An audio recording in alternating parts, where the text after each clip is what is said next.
Hello friends, चलिए आज हम लोग हमारी उबंटू लिनक्स वाली सीरीज़ को कंटिन्यू करते हैं। आज की वीडियो में अपन बात करने वाले हैं लिनक्स फाइल सिस्टम हायरार्की के बारे में। ठीक है। थोड़ा सा इसके बारे में समझते हैं कि इसकी रिक्वायरमेंट क्या होती है Linux file system hierarchy. Right, कई लोग इसको FSH के नाम से भी बोलते हैं, FSH के नाम से। Okay, file system hierarchy. अब ये थोड़ा सा समझते हैं कि फाइल सिस्टम हायरार्की क्यों इंपॉर्टेंट होता है। राइट, गाइस देखो क्या होता है, इंडस्ट्री के अंदर कभी कभी आप बहुत सारी प्रॉब्लम्स फेस करते हो जो कि आपकी ट्रबल शूटिंग से रिलेटेड प्रॉब्लम्स हो सकती हैं। लाइक यूज़र से रिलेटेड हो गया। कई बार ऐसा होता है कि हम कोई एक्सटर्नल डिवाइस लगाते हैं, लाइक पेन ड्राइव हो गया, एक्सटर्नल हार्ड डिस्क हो गई, कुछ भी आप डेटा लगाते हैं, ठीक है, जिन्हें हम लोग स्टोरेज डिवाइस के नाम से बोलते हैं। तो वो डिवाइस आप लगाते हो तो आपके डिवाइस पे या फिर आपके सर्वर पे अवेलेबल नहीं होती है। उसके लिए आपको क्या है कि जिस लोकेशन पे वो इन्फॉर्मेशन आके स्टोर होती है वो लोकेशन पता होनी चाहिए। राइट, ऐसे ही बहुत सारी इन्फॉर्मेशन होती है, तो वो सारी चीज़ें आपको कंफर्म होना चाहिए कि कौन सी चीज़ कहाँ पर आके स्टोर होती है। राइट, कभी कभी क्या होता है, कई प्रोसेस ऐसी होती हैं जो आप बंद करते हो बट बंद नहीं हो रही होती, या फिर बंद हो जाती बट वो बैकएंड में चल रही होती हैं। तो ये सारी चीज़ें कहाँ पर होती हैं, इनके लिए पर्टिकुलर पाथ डिफाइन किया गया है। वो पाथ कहाँ पर होता है ये आपको लर्न करना है। इसी को हम लोग फाइल सिस्टम हायरार्की के नाम से जानते हैं। ठीक है, आते हैं थोड़ा सा और समझते हैं। तो देखिए हमारे पास जो है ये एक डायग्राम है, इसको आप देख सकते हैं। इसके अंदर टोटल नंबर ऑफ 90 डायरेक्टरी हैं। ओके, अब यहाँ पर एक लोकेशन आता है आपके पास जो कि होता है स्लैश। ओके, इस स्लैश को कई लोग रूट पार्टीशन के नाम से कॉल करते हैं, कई लोग इसको रूट डायरेक्टरी भी बोलते हैं। उनका अपना अपना कहने का तरीका है, वो दोनों ही सही है कि आप रूट पार्टीशन भी बोल सकते हैं और रूट डायरेक्टरी भी बोल सकते हैं। ठीक है, बट एक्चुअल में रूट डायरेक्टरी जो होती है वो अलग होती है। ठीक है, तो अभी इसको इतना समझे कि जैसे आपके ये विंडो डिवाइस में क्या होती है, सी ड्राइव होती है, डी ड्राइव होती है, ऐसे ही ये स्लैश क्या है, एक पार्टीशन है, ड्राइव है। राइट, इसके अंदर मल्टीपल डायरेक्टरीज होती हैं जहां पर क्या होता है, इंफॉर्मेशन स्टोर होती है। जैसे आपका जो विंडो का सी ड्राइव होता है, यहाँ पर मैं आपको दिखाता हूँ, ये आपका विंडो है, ये सी ड्राइव है। इस सी ड्राइव के अंदर देख सकते हो प्रोग्राम फाइल्स हैं, यूजर्स हैं, विंडोज है। इनके अंदर क्या होगा, कुछ ना कुछ इन्फॉर्मेशन होती है, लाइक एप्लीकेशन से रिलेटेड इन्फॉर्मेशन है, सारी चीज़ें यहाँ पर अवेलेबल है। राइट, ऐसे ही यहाँ पर इनकी इन्फॉर्मेशन होती है। तो स्लैश बूट होता है, इसके अंदर बूट लोडर फाइल से इन्फॉर्मेशन आती है। राइट, उसके बाद ईटीसी के अंदर कॉन्फ़िगरेशन से फाइल्स होती हैं, होम के अंदर यूज़र की होम डायरेक्टरी होती है, स्लैश रूट के अंदर रूट की होम डायरेक्टरी होती है, ओपीटी के अंदर थर्ड पार्टी एप्लीकेशंस की इन्फॉर्मेशन होती है, स्लैश डैब के अंदर जो है तो डिवाइस से रिलेटेड इन्फॉर्मेशन आती है, स्लैश वेयर के अंदर वेरिएबल फाइल्स होती हैं, स्लैश बिन के अंदर यूज़र की बाइनरीज होती हैं, स्लैश एसबिन के अंदर सिस्टम की बाइनरीज होती हैं, यूएसआर के अंदर यूज़र एप्लीकेशंस की डिटेल्स होती है। राइट, उसके बाद स्लैश प्रॉक के अंदर जो है तो प्रोसेस की इंफॉर्मेशन होती है। जैसे कि मैंने अभी आपको बताया कि भाई कोई प्रोसेस चल रही है, कोई दिक्कत आ गई है, तो कहाँ पर देखोगे आप प्रोसेस से रिलेटेड इन्फॉर्मेशन, स्लैश प्रॉक नाम के डायरेक्टरी के अंदर जाके देखोगे। राइट, इसी तरीके से स्लैश एमएनटी है, इस एमएनटी के अंदर माउंटिंग डायरेक्टरी होता है कि भाई कौन सा फोल्डर कहाँ पर माउंट है, कौन सी ड्राइव के साथ माउंट है। राइट, ये सारी चीज़ आप कहाँ पर स्लैश एमएनटी के अंदर देख पाएंगे।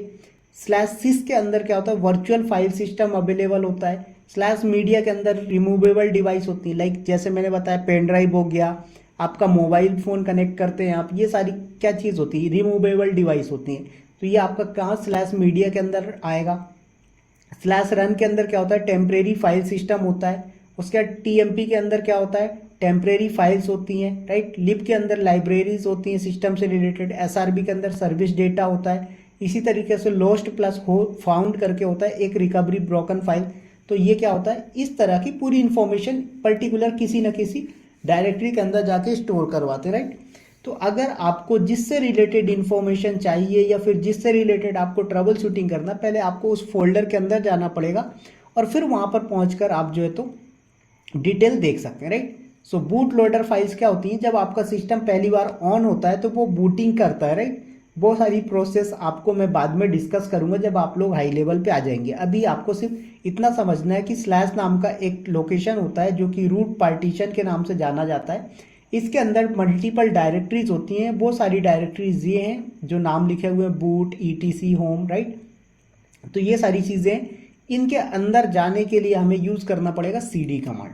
क्या यूज़ करेंगे सर, सीडी कमांड यूज़ होता है। सीडी कमांड का फुल फॉर्म होता है चेंज डायरेक्टरी। राइट, तो आपसे कोई फुल फॉर्म नहीं पूछेगा इंडस्ट्री में, आपसे सिर्फ कमांड पूछी जाएगी, राइट।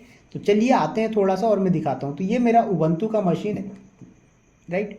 तो मैं इसको लॉगिन किया मेरे उबंटू सर्वर को यहाँ पर, और यहाँ पर मैंने क्या बोला, ls कमांड अभी मैं चला रहा हूँ, बट आपको समझना नहीं है ls क्या होती है, इसके बारे में मैं बताऊँगा।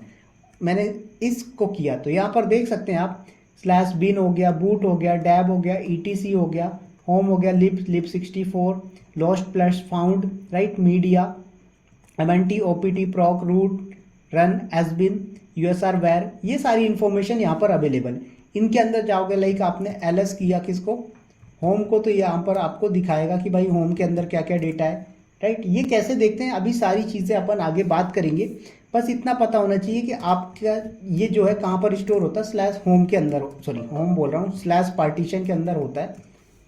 यहाँ पर ये पूरी डायरेक्टरीज कहाँ पर, इस रूट के अंदर होती है, इसलिए रूट के अंदर जो /boot /etc, तो ये स्लैश का मतलब क्या है, रूट पार्टीशन है, इस रूट पार्टीशन के अंदर ही ये सारी डायरेक्टरीज अवेलेबल है, ओके। तो गाइस आपको एक चीज़ ध्यान रखना है कि कभी भी आपको एक जगह से दूसरी जगह जाना, सपोज दैट कि अभी आप एक सेकेंड में इसको जो है तो ऐसे समझो, आप cd करके कहाँ चलेगा, /boot के अंदर। अब आपको वापस आके कहीं जाना है तो पहले आपको रूट के अंदर आना पड़ेगा, स्लैश के अंदर आना पड़ेगा, और फिर आप दूसरी जगह पे जा पाओगे, राइट। बट आप क्या कर रहे हो, एक बार बूट के अंदर चलेगा तो पहले बूट से बाहर आओ, फिर etc पे जाओ, और फिर etc के अंदर हो तो होम पे जाना है तो फिर वहां से बैठ के ऐसे जा सकते हैं। इसको मैं थोड़ा सा दिखाता हूँ, पहले सिंपल सा समझो cd कमांड का सिंटेक्स क्या होता है, राइट। तो cd कमांड का जो सिंटेक्स होता है, सबसे पहले आती कमांड और उसके बाद आता है लोकेशन, कि किस लोकेशन पे आपको जाना है, राइट, जिसे आप लोग पाथ के नाम से कॉल करते हैं, लोकेशन नहीं बोलते हम लोग, पाथ बोलते हैं, राइट। तो आते हैं यहाँ पर और मैं आपको दिखाता हूँ। सो सपोज दैट यहाँ पर मैंने बोला मुझे जाना है कहाँ पर, etc के अंदर, राइट, हमारी डायरेक्टरी में कहाँ पर, etc के अंदर, इसके अंदर जाना चाहता हूँ। तो मैंने क्या बोला, /etc लिख दो, राइट। सो /etc आपने लिख दिया, तो मैं कहाँ पर बैठ गया हूँ, pwd कमांड चलाओगे तो ये बता देगा। तो pwd कमांड से हम ये चेक कर सकते हैं कि हमारी करंट लोकेशन क्या है। तो अभी ये बता रहा है कि आप /etc के अंदर हो अभी करंट में, राइट। अब मैंने बोला कि मुझे कहाँ पर जाना है, /etc उठ के मुझे जाना है, जो कि स्लैश क्या है, बूट के अंदर जाना है, या फिर /रूट के अंदर जाना है, या कि फिर /होम के अंदर जाना है। तो कैसे जाओगे, राइट। तो देखो अभी आप स्लैश के अंदर ऑलरेडी हो, बूट भी वहीं है, etc भी है वहीं, होम सारे वहीं पर है। तो आपको कुछ नहीं करना, आप यहाँ पर क्या करो, cd कर दो और कहाँ पर आ जाओ, रूट के अंदर आ जाओ, और अब आप cd करके कहाँ पर जाएंगे, होम के अंदर चले जाइए, राइट। सो होम के अंदर आ गए। अब यहाँ पर cd पे बैठ के आपने etc चलाया तो नहीं चलेगा, क्यों, क्योंकि आपका जो etc है वो कहाँ है, स्लैश के अंदर है, ना कि होम के अंदर, राइट। तो इस तरीके से पहले आपको रिटर्न आना पड़ेगा स्लैश पे, फिर जाना पड़ेगा, राइट। सो यहाँ पर आपको क्या करना पड़ेगा, cd करके स्लैश पे आइए और फिर आप cd करके etc पे चले जाइए, राइट। तो आप हाफ लिख के टैब प्रेस करेंगे तो ये ऑटोमेटिक पिक कर लेता है। अब इसी तरीके से आपको एक स्टेप पीछे आना है, राइट। क्या करना है, एक स्टेप पीछे आना है। तो आप यहाँ पर cd डॉट चलाएं तो देखिए आपका एक स्टेप पीछे आ गया। इसी तरीके से आपने बोला सर मुझे 2 स्टेप पीछे जाना है, //, ऐसे लगा दो तो आप 2 स्टेप पीछे जाओगे, राइट।